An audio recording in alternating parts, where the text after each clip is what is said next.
Howdy y'all, Kevin Smith from Dragoon Unlimited. Wanted to share with you just a quick way to make an easy fire starting kit. I know some of you are just getting started in your skill set here, and this is just a real easy way to learn and a real easy way to put it together. Really all you need is some petroleum jelly, some cotton balls, 8 to 10, and then something to put them in. I've chosen this little Altoids can because it's about the right size, and then a tool here, a spoon, and then just a napkin here to clean up. So it only take a few minutes to do. Start by taking your petroleum jelly, get yourself a plate or a paper plate or something you can put it on. You don't need a lot, but you just need a little place to work with it.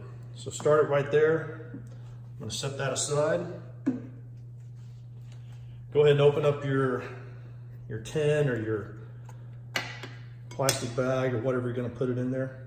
And then take your cotton ball right there and then get the bottom part of it pretty well saturated. You might have to put your fingers on there a little bit. It's all right to get messy. Maybe a little bit fun.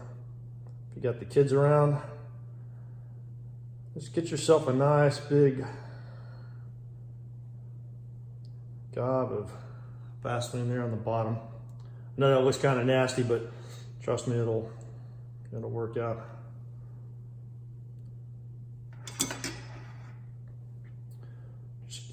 Get yourself a nice good gob there on there, and you want to make sure you leave the cotton open on the top, because that's where you're going to catch your spark with your flint and steel or your fire steel or whatever you got. So put it on there and then just plant it right there in the box, and then you're going to do that 8 or 10 more times. So we'll go ahead and get those done, and then we'll fast forward to you. But again, this gets you a good gob of Vaseline there on the bottom, and then put it right there in your tin.